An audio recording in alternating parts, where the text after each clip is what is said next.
चलो बच्चों, देखो हमने कल बात करी थी पर्यावरण से संबंधित कुछ दिवस की। अब जो दूसरा स्टेप है, पहले हम लोग कॉमन कॉमन चीज़ें देख रहे हैं जो एग्जाम के दृष्टिकोण से बहुत महत्वपूर्ण है। आज है पर्यावरण संबंधी प्रमुख आंदोलन।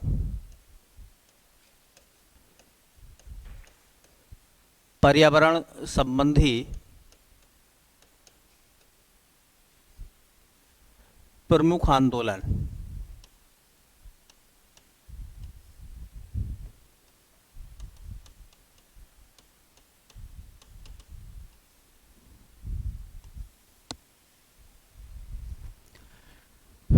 पर्यावरण के संबंध में जो आंदोलन हुए थे भारत में, वो कौन कौन से आंदोलन थे जिसमें इन्वायरमेंट को बचाने की बात हुई, जिसमें लोगों ने पर्यावरण के हक के लिए लड़ाई लड़ी। ठीक है, तो कुछ ऐसे मूवमेंट हैं जो एग्जाम में एग्जामिनर सवाल जहाँ से मालूम करता है।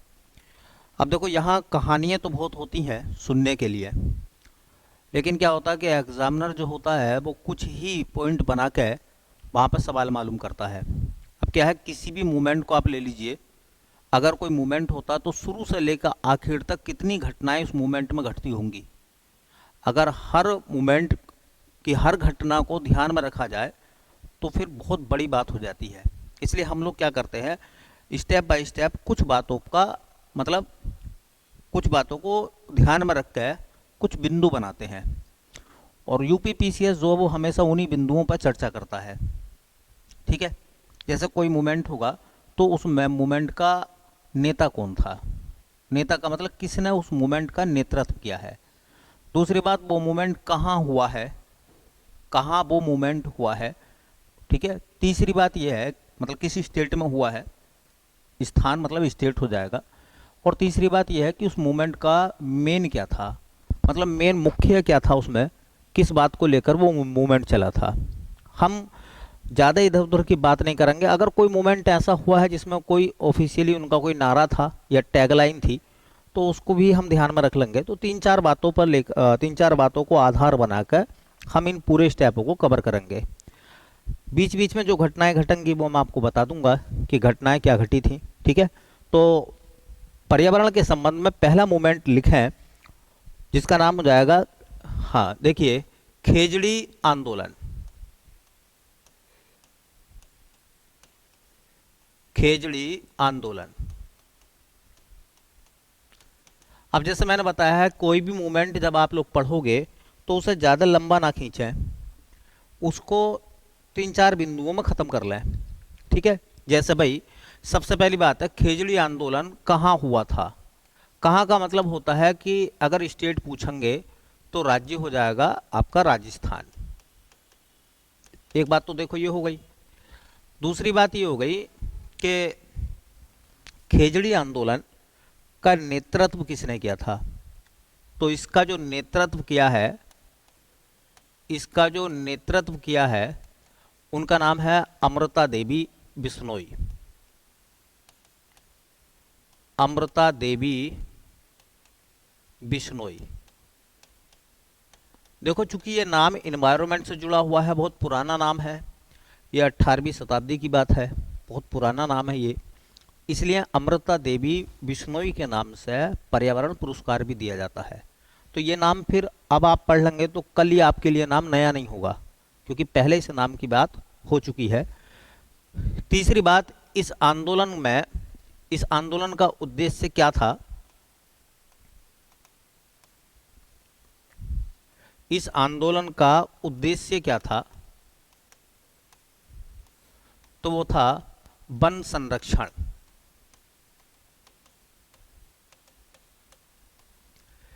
किस संप्रदाय के लोगों ने किया, किस संप्रदाय के लोग इसमें शामिल थे। तो देखो, बिश्नोई समाज है। ठीक है, बिश्नोई समाज है तो बिश्नोई संप्रदाय,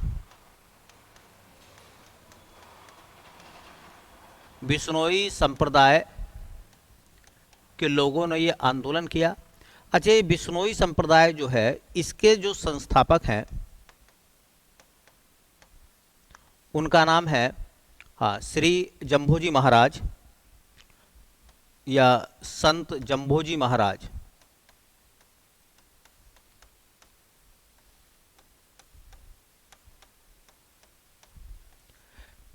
इन्होंने सिद्धांत दिए थे इन्वायरमेंट को लेकर 20 + 9 मतलब 29। 20 और 9 को मिलाकर बना है बिश्नोई। 20 और 9 को मिलाकर क्या बना है? बिश्नोई। तो पर्यावरण से संबंधित कितने सिद्धांत दिए थे उन्होंने? 29 मतलब 20 और 9।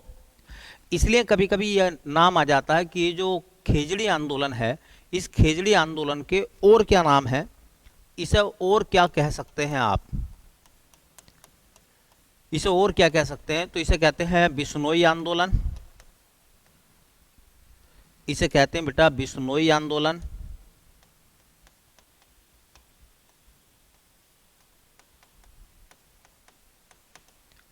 और इसी को बोलते हैं हम, देखिए, राजस्थान का चिपको। राजस्थान का चिपको,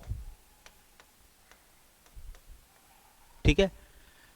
अब क्या होता है ना, जो क्वेश्चन बनाने वाला व्यक्ति है, पेपर बनाने वाला जो होगा, वो इन्हीं बिंदुओं पर चर्चा करेगा कि देखिए, हाँ, खेजड़ी आंदोलन जो है वो कहाँ हुआ था? तो राजस्थान में हुआ था। खेजड़ी आंदोलन का नेतृत्व किसने किया था? तो अमृता देवी बिश्नोई ने किया था। क्यों किया था? वन संरक्षण के लिए, पेड़ों की कटाई को रोकने के लिए। किस समाज के वो लोग थे? तो बिश्नोई समाज के लोग थे। बिश्नोई समाज के जो संस्थापक हुए हैं संत जम्भोजी महाराज, ठीक है, उन्होंने बिश्नोई समाज के लिए 29 सिद्धांत दिए हैं, 20 और 9, जो पर्यावरण से संबंधित हैं। जो पर्यावरण से संबंधित है। पर्यावरण में केवल पेड़ ही नहीं आते, वन्य जीव भी आते हैं, ठीक है, वन्य जीव भी उसमें शामिल हैं। इसलिए खेजड़ी आंदोलन चूंकि बिश्नोई समाज ने चलाया, इसलिए इस आंदोलन को बिश्नोई आंदोलन भी कहते हैं। और चूंकि राजस्थान का चिपको भी कहते हैं इसको, हालांकि चिपको मूवमेंट उत्तराखंड के नाम से फेमस है, चिपको आंदोलन, ये इसे राजस्थान का चिपको भी कहते हैं। अब मैं एक कहानी आपको बताऊंगा, छोटी सी कहानी, जिसमें आपको इसका जो बैकग्राउंड है वो क्लियर हो जाएगा। उसे लिखने से कोई फायदा है नहीं। आप जानते हैं कि राजस्थान जो है राजें और रजवाड़ों का प्रदेश रहा है। राजस्थान में राजे और रजवाड़े रहे हैं। उस दौरान बात है 1700 के आसपास की, 1785-86 के आसपास की बात है। और उस दौरान पक्की ईंटें वगैरह कम होंगी, तो लोग जो है ना लकड़ी के महल बनवाते थे। तो वहाँ एक राजा हुआ करते थे, उनका नाम था राजा अभय सिंह। राजा अभय सिंह को महल बनवाना था, लकड़ी की ज़रूरत थी। अक्सर अब भी लोग घर बनाते हैं तो अच्छी लकड़ी का जब इस्तेमाल करते हैं दरवाजों में, खिड़की में, तो पेड़ तो चाहिए ना। फिर अगर लकड़ी के दरवाजे और लकड़ी की विंडो अगर आप बनवाना चाहेंगे तो फिर पेड़ों की आवश्यकता होगी या नहीं होगी? तो उन्हें लकड़ी की आवश्यकता थी। वो खेजड़ी गांव में आए, उन्होंने देखा कि वहाँ खेजड़ी के कई सारे पेड़ खड़े थे, जो उन्होंने अपने लोग भेजे होंगे कि जाओ लकड़ी लेकर आओ, महल में लगानी है हमें। राजा का आदेश कौन ठुकरा देता? तो लोग जो हैं आए खेजड़ी गांव में। खेजड़ी गांव में एक घर के आगे कई सारे पेड़ जो थे वो खेजड़ी के खड़े हुए थे। वो लोग जो है आरा या कुल्हाड़ा लेके उनको काटने चल पड़े। अंदर से एक वुमन, मतलब एक महिला निकलती है जिसका पति घर में नहीं था, और वो महिला कहती है कि हमारे घर के सामने पेड़ हैं, ये हमारे बच्चों के समान है, और हम बिश्नोई समाज के लोग हैं, हम इन पेड़ों को पूजते हैं, हमारी मान्यताएं हैं, हमारे लिए पवित्र होते हैं, और हम पेड़ों को नहीं काटने देंगे।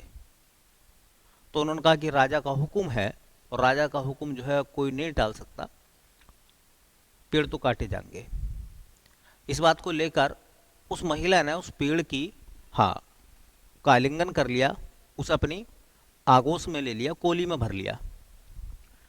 शोर शराबा सुनकर उसकी 3 बेटियां जो घर के अंदर थी, वो माँ की आवाज़ सुनकर वो भी बाहर आ गई, और माँ की तरह ही उन्होंने भी अपने अपने तरह से जो बाकी पेड़ बचे हुए थे उनको अपने कोली में भर लिया। वो जल्लाद थे। जल्लाद मीन्स उन्हें जिद थी कि हम पेड़ तो काट के लेके जाएंगे। और कहा जाता है कि उन्होंने आओ देखा ना ताओ देखा, पेड़ काटने के लिए कुल्हाड़ियाँ जब चलाई और उन महिलाओं ने उन पेड़ों को नहीं छोड़ा, तो उन पेड़ों के साथ में उन महिलाओं को भी काट दिया गया। ये बात कोई छोटी बात नहीं होगी, ये बात दूर तक फैली। जब ये बात दूर तक फैली तो बाकी लोगों ने भी इसका विरोध करा। राजशाही सत्ता ने जो है उनका दमन करने की कोशिश की, और दमन करते हुए कहा जाता है कि लगभग 300 से प्लस, मतलब 350 लोग जो थे उस मूवमेंट में मारे गए। अंततः राजा को अपना आदेश जो है, अपनी जिद जो है वो वापस लेनी पड़ी। इस तरीके से ये मूवमेंट जो है वो फेमस हुआ। ठीक है, तो अब बाकी जो बैकग्राउंड है इसका, अब इन सब बातों को अगर आप लिखने की कोशिश करोगे तो फिर आपके लिए याद करना बहुत मुश्किल हो जाएगा, क्योंकि कहानी कभी एग्जाम का हिस्सा नहीं होती।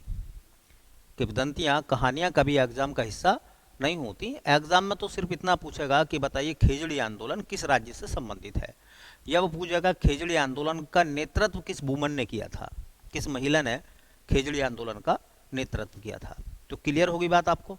चलते हैं दूसरे मूवमेंट की तरफ। उसे भी कोशिश ये करेंगे कि शॉर्टकट में ही चीज़ों को निपटा दें। आंदोलन का नाम है चिपको आंदोलन। चिपको आंदोलन।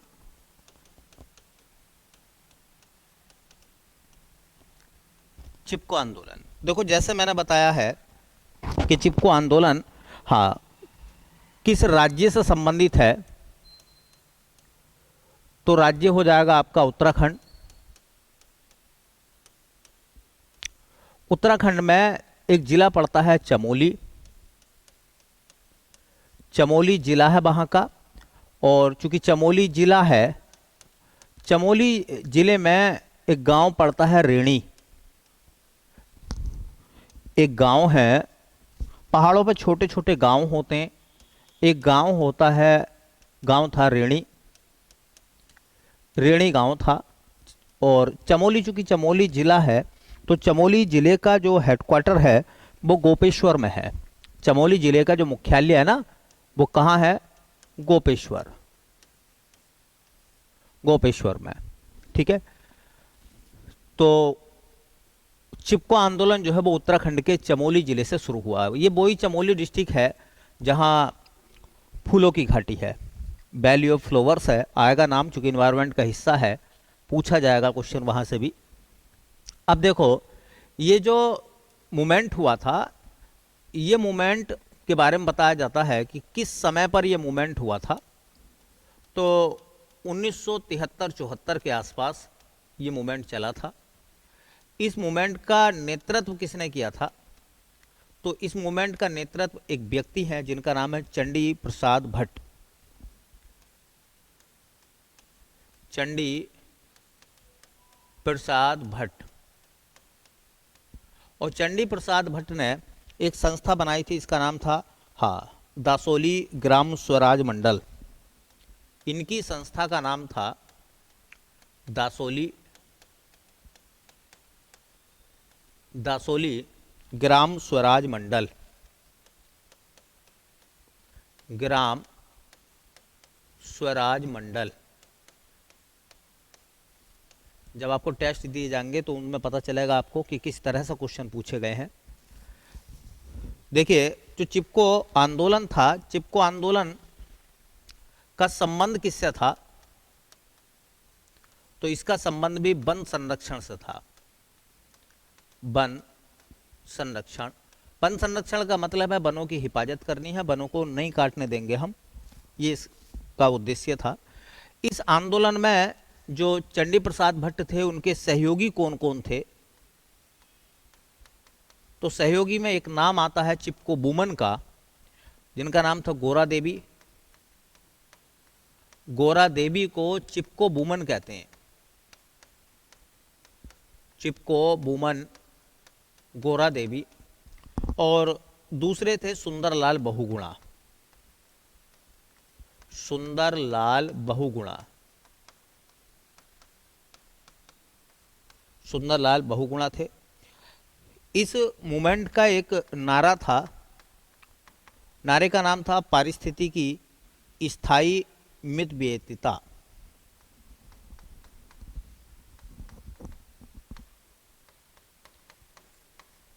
पारिस्थितिकी स्थायी मित व्ययता।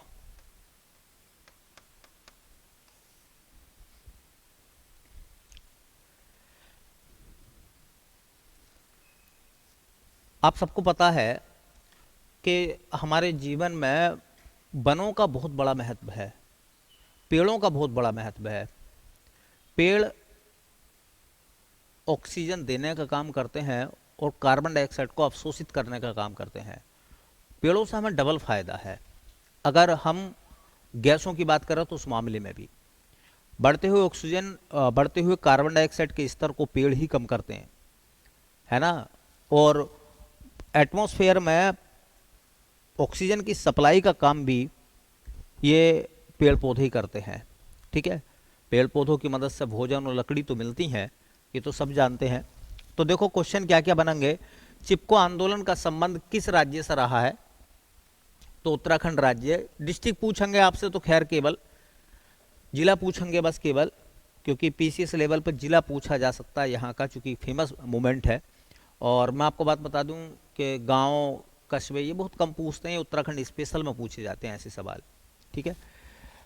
समय था 73-74 की बात है। नेता कौन है इस मूवमेंट के, चंडी प्रसाद भट्ट। और चंडी प्रसाद भट्ट को रमन मैग्सेसे मिला। इस काम के लिए कई उनको पुरस्कार नवाजे गए, कुछ कई पुरस्कार दिए गए। उसी में से एक पुरस्कार का नाम था रमन मैग्सेसे पुरस्कार, उनको मिला। उन्होंने एक संस्था बनाई थी, इसका नाम था दासोली ग्राम स्वराज मंडल। ये उत्तराखंड स्पेशल है, उत्तराखंड के क्वेश्चन जो पीसीएस में पूछे जाते हैं वहाँ से संबंधित ये सवाल हैं। अगर कोई उत्तराखंड की भी तैयारी करेगा तो वो यहाँ से कर सकता है चीज़ों की, जो उत्तराखंड पीसीएस है, क्योंकि ऐसे क्वेश्चन तो सब में पूछे जाते हैं। चिपको आंदोलन का संबंध किससे था, तो वन संरक्षण से। सहयोगी कौन थे जिन्होंने सहयोग करा था चंडी प्रसाद भट्ट का, तो उनमें गोरा देवी, गोरा देवी को कहते हैं चिपको वुमन, और एक सुंदरलाल बहुगुणा। ये दोनों चिपको मूवमेंट में चंडी प्रसाद भट्ट के साथ में थे, उनके सहयोगी थे। पारिस्थिति की स्थायी मित व्ययिता, ये इस इन्वायरमेंट का, इस मूवमेंट का एक नारा था। अब मैं इसका थोड़ा सा बैकग्राउंड आप लोगों को बता देता हूं समझने के लिए। हुआ क्या कि उत्तराखंड के चमोली में जो पेड़ थे, सरकार ने उन पेड़ों को काटने का आदेश दे दिया। अब सरकार पेड़ काटने खुद तो जाती नहीं, ठेकेदार को देती है और ठेकेदार उन पेड़ों को काट लेता है। जब पेड़ कटते हैं, समझ रहे हैं ना, तो मिट्टी उखड़ जाती है। पेड़ों के कटने से जब मिट्टी उखड़ती है तो पहाड़ों के या पर्वतों के, चट्टानों के दरकने की संभावना बढ़ जाती है। अच्छा, पहाड़ अगर दरक जाएंगे, चट्टानें अगर फट जाएंगी, तो वो बरसात में मिट्टी रुकेगी तो नहीं, वो नीचे बह जाएगी। नीचे बह के कहाँ जाएगी, नदी में। तो नदी जो है उसकी गहराई को वो कम कर देगी, नहीं कर देगी। तो नदी में जब अवसाद ज़्यादा हो जाएंगे तो नदी में भी बाढ़ आने की संभावना है। पेड़ों के कटने से पहली आपदा तो ये हो गई कि जो जंगल के लोग हैं, मतलब जो गांव में रहने वाले लोग हैं पहाड़ी क्षेत्र में, उनका जीवन पेड़ों पर निर्भर करता है नहीं करता, सब कुछ पेड़ों पर, ठीक है। वो पूरी तरीके से पेड़ों पर डिपेंड है। पेड़ ही जीवन का भी हिस्सा है उनके, हमारे भी जीवन का भी हिस्सा पेड़ है। तो पहला नुकसान तो ये कि पेड़ कटेंगे तो उनके जीवन पर कहीं ना कहीं नेगेटिव प्रभाव पड़ेगा, क्योंकि उनका जीवन पेड़ों पर आश्रित है। दूसरा, पेड़ कटेंगे तो पेड़ों के कटने से जो मिट्टी टूटेगी, चट्टानों के फिसलने की, चट्टानों के दरकने की संभावना बढ़ जाएगी। तो दूसरा नुकसान वहाँ के लोगों को ये झेलना पड़ेगा। तीसरी बात, वो दरकी हुई मिट्टी जब नदी के में जाकर बह जाएगी, नदी में बह जाएगी, तो नदी के स्तर को क्या कर देगी, वो उथला कर देगी। मतलब अवसाद ज़्यादा हो जाएंगे तो नदी में बाढ़ आने की संभावना भी बढ़ जाएगी। तो कुल मिलाकर इन्वायरमेंट में देख लो या वहाँ के लोगों के रहन सहन को देख लो, नुकसान ही नुकसान उन लोगों को दिखाई दिया।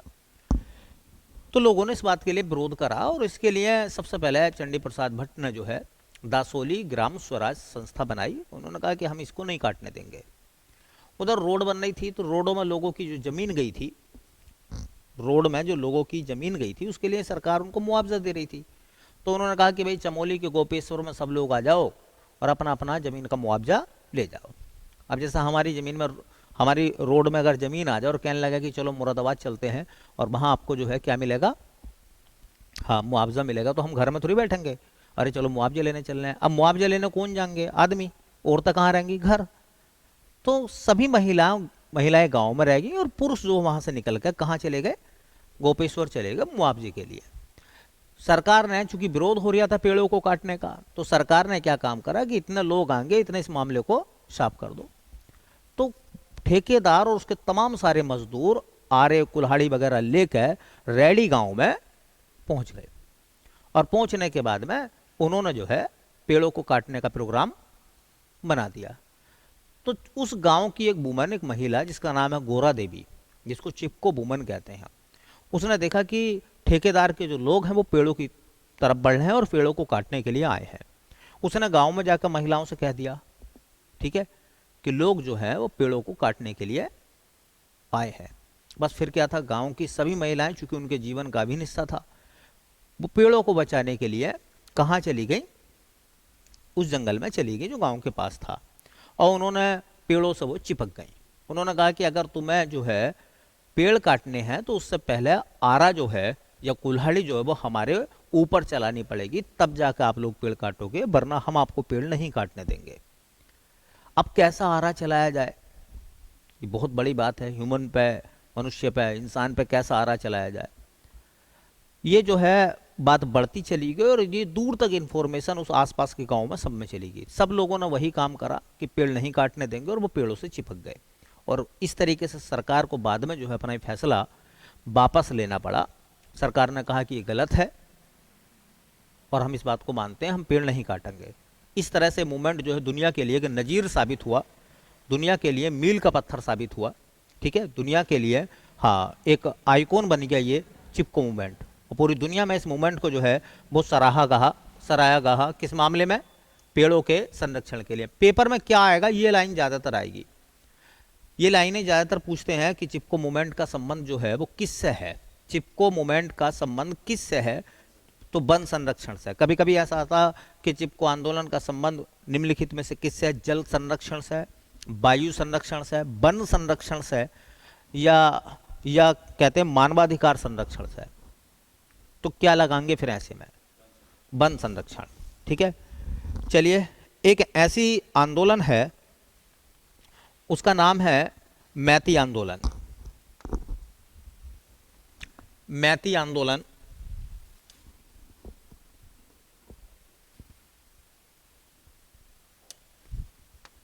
एक आंदोलन का नाम है मैती आंदोलन।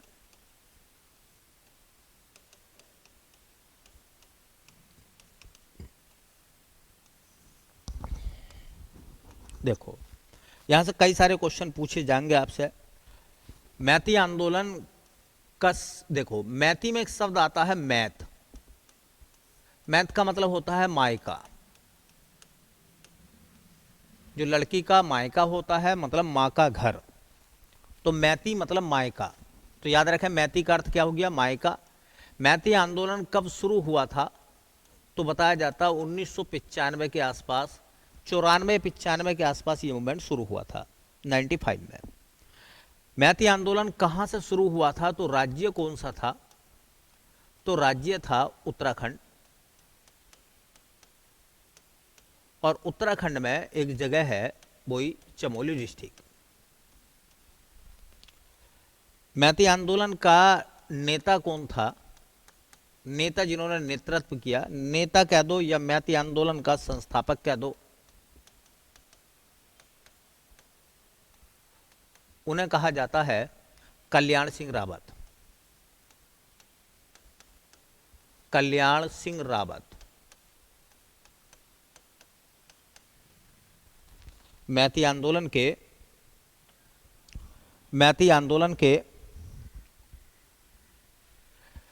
संस्थापक है वो। मैती आंदोलन का संबंध किससे रहा है, तो मैती आंदोलन का संबंध किससे रहा है, पौधारोपण से। पौधों को रोपित करना है, हाँ, पौधारोपण। रोपण का मतलब आप जानते हैं लगाना, तो हिंदी का एक विलोम होता है, उन्मूलन का अर्थ होता है खत्म करना, और रोपण का मतलब होता है उसको लगाना। अब मैं इसका बैकग्राउंड बताऊंगा कि इसमें क्या था, पेपर में क्या क्वेश्चन आएंगे। मैं आपको एक बात बता दूं, यूपी पीसीएस के लिए इंपॉर्टेंट क्वेश्चन दो हैं इसमें। देखो, या तो पूछा जाएगा इसका संस्थापक कौन था, या पूछा जाएगा इसका संबंध किससे था। अब संबंध में एक तो ऑप्शन ये आएगा कि वन संरक्षण से संबंधित था, और दूसरा अगर विकल्प ये मिल जाए कि पौधा रोपण से था। तो इसमें पौधों को लगाने की बात हुई थी, ना कि कटते हुए वनों को बचाने की। ठीक है। अब ये क्या इसकी थ्योरी थी, और ये शायद हम सब लोग जानते हैं, हम सब लोगों को पता है कि किस तरीके से, किस तरह से जो सरकारी योजनाएं होती हैं उनका लोग दुरुपयोग करते हैं। आपने हर साल सुना होगा, कल मैंने एक चीज़ लिखवाई थी कि भारत में वन महोत्सव मनाया जाता है 1 से 7 जुलाई का समय। 1 से 7 जुलाई को वन महोत्सव सप्ताह मनाया जाता है, और उस दौरान हम सब लोग जो है या सरकारें जो होती हैं वो पौधारोपण करती हैं। आपने सुना होगा अखबारों में भी कि सरकार ने इस बार इतने पौधे रोपित करने का आदेश दिया, करोड़ों पौधे। सरकार करोड़ों पौधे लगवाती है, नहीं लगवाती? लेकिन करोड़ों पौधे जब वो लगते हैं तो पता नहीं चलता महीने 6 महीने बाद वो करोड़ों पौधे कहाँ गए। उम्मीद है कि आपके भी गांव में पौधे लगाए गए होंगे, सरकार की तरफ से लगवाए गए होंगे। आज वो पौधे आपको कहीं दिखाई देते हैं? तो कल्याण सिंह रावत का ये मानना था कि देखिए, सरकार जो पौधे लगवाती है वो पौधे खत्म हो जाते हैं। क्यों? क्योंकि उनकी देख रेख नहीं हो पाती। लोगों ने तो पौधे लगा दिए, लोगों ने तो पौधे लगा दिए, लेकिन उन पौधों की देखरेख, उन पौधों की देखरेख जब नहीं हो पाती तो पौधे क्या कर जाते हैं, सरवाइव नहीं कर पाते, वो मर जाते हैं। तो उन्होंने कहा कि देखो, जब तक लो इन्वायरमेंट को भावनात्मक रूप से आप नहीं जोड़ोगे तब तक आप सफल नहीं हो पाओगे। हम सब लोग बर्थडे मनाते हैं अपने अपने, और जब हम बर्थडे मनाते हैं तो हम आतिशबाजी का इस्तेमाल करते हैं। बताओ, एक आतिशबाजी पर कितना खर्चा होता? नहीं है? और वो आतिशबाजी तो पोल्यूशन पैदा करेगी, ये तो साइंटिस्ट कहते हैं। कल्याण सिंह रावत ने कहा कि अगर हम इन्वायरमेंट को भावनात्मक रूप से जोड़ दें, भावनाओं से जोड़ दें, तो इन्वायरमेंट में बदलाव देखे जा सकते हैं। उन्होंने कहा कि एक काम करते हैं, अगर गांव में किसी बेटी की शादी होती है, समझो, तो शादी की सभी रस्में पूरी करने के बाद वो नव दंपत्ति, नया जोड़ा जिनकी शादी हुई है, वो दोनों मिलकर अपने हाथ से एक पौधा लगाएंगे, किसी भी प्रकार का। क्या करेंगे? वो पौधा लगाएंगे। अच्छा, एक बात बताओ, जब वो नव दंपत्ति अपने हाथ से एक पौधे को रोपित करेंगे तो वो उनकी मैरिज लाइफ से वो पौधा कनेक्ट हुआ या नहीं हुआ? समझो मेरी बात को। ये पौधा हमने कब लगाया था? बचपन की यादें जब आती है ना, कि आपकी पुरानी वाली फोटो मिलती है जिसमें आप मुंह खोल कर रो रहे हैं, तो वो भी अच्छी लगती है, आदमी उसे भी सहेज कर रखता है।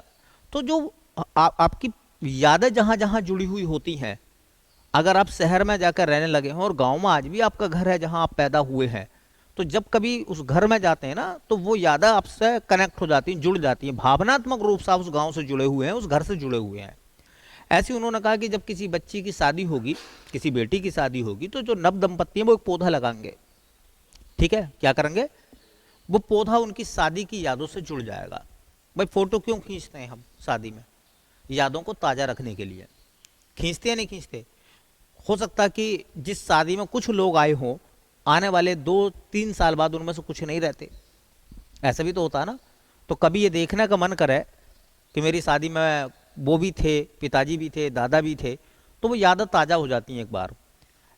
तो उन्होंने कहा कि जब कोई नव दंपत्ति जो है एक पौधे को रोपित करेगा तो उस पौधे को संरक्षण मिलेगा। संरक्षण कौन देंगे? मायके वाले, है ना। अच्छा, लड़की विदा होकर चली गई, पौधा लगा गई। अब भैया कोई पता है कि हमारी बहन और बहनोई ने पौधा लगाया है, किसी बकरे में हिम्मत जो खा जा, नहीं बताओ तुम, है? अगर किसी बकरे ने उस पौधे को खा दिया ना, तो शाम तक बकरा खत्म है। अच्छा, जब भी वो लड़की मायके आएगी, जाहिर सी बात है उसकी शादी से जुड़ा हुआ है वो, तो वो ये भी तो देखेगी कि भैया वो पौधा लगाया था कहाँ है, कितना बड़ा हो गया है। तो ये जब यादें जुड़ जाती हैं, समझिए मेरी बात, तो अगर एक शादी होती है, गांव में 10 शादी होती हैं, अगले साल 2 शादी होती हैं, इस साल साल दर साल जब शादियां होंगी, ये तो तय बात है, तो पौधे लगाए जाएंगे नहीं लगाए जाएंगे? उन पौधों को हम भावनात्मक रूप से सिक्योरिटी दे रहे हैं नहीं दे रहे? तो पहाड़ जो लगातार पौधे विहीन होते चले जा रहे हैं क्योंकि पेड़ों को काटा जा रहा है, उससे वो हरे भरे रहेंगे या नहीं रहेंगे? इन्वायरमेंट हरा भरा होगा या नहीं होगा? इन्वायरमेंट हरा भरा होगा। ठीक है, तो उन्होंने कहा कि अगर हम भावनात्मक रूप से जुड़ जाए तो शायद ये प्रोग्राम सक्सेस हो सकता है। और ये सही बात भी है। भाई मान लो अगर मेरा बर्थडे होता है, किसी का बर्थडे होता है, हम सब लोग अपने अपने बर्थडे मनाते हैं, अगर हम अपने बर्थडे पे कुछ भी ना करें, एक पौधा लगा दें, बोलो, तो इससे क्या होगा? वो बर्थडे भी याद रह जाएगा।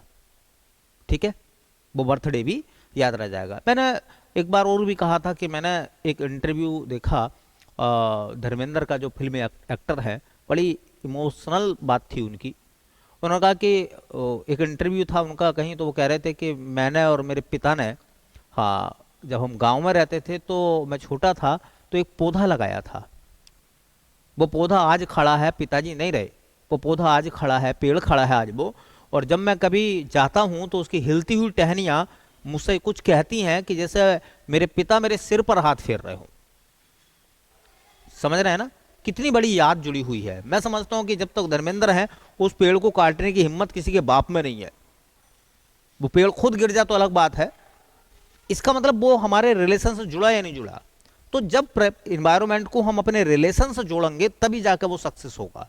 क्योंकि सरकारी प्लान तो आपने देख लिए, सरकार तो खूब प्रयास करती है और खूब कहती भी है कि हमने इतने पौधे लगाए, इतने लगाए, धरातल पर हमें कहीं वो चीजें ज्यादातर नजर नहीं आती। इतने हाईवेज बनना है, इतने रोड बनना है, तमाम पौधों को क्या करा जा रहा है? काटा जा रहा है। इससे क्या होगा? पेड़ पौधों की संख्या कम हो जाएगी। तो इसमें यही कहा गया है कि हम पौधों को क्या करें? रोपित करें। और जब एक दिन पौधा रोपित होगा तो बड़ा होकर वो वृक्ष जरूर बनेगा। तो बात समझ में आ गई? मैती आंदोलन क्या था? मैती आंदोलन एनवायरमेंट को भावनात्मक रूप से जोड़ने का एक तरीका था। भावनात्मक रूप से जोड़ने का एक तरीका था। एक आंदोलन है, हाँ, जिसका नाम है, देखिए, नर्मदा बचाओ आंदोलन। नर्मदा बचाओ आंदोलन।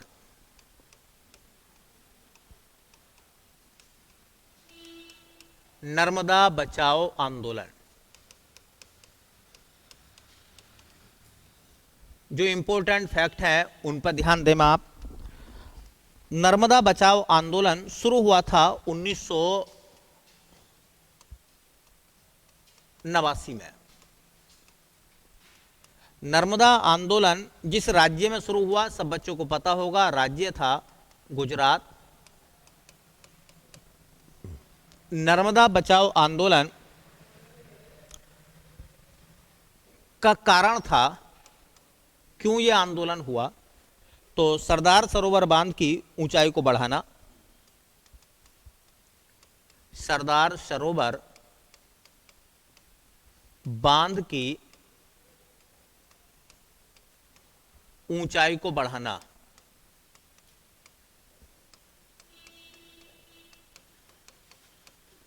सरदार सरोवर बांध किस नदी पर है? तो नर्मदा नदी पर है सरदार सरोवर बांध। ठीक है, इस मूवमेंट की जो नेता थी, ये नेतृत्व किसने किया?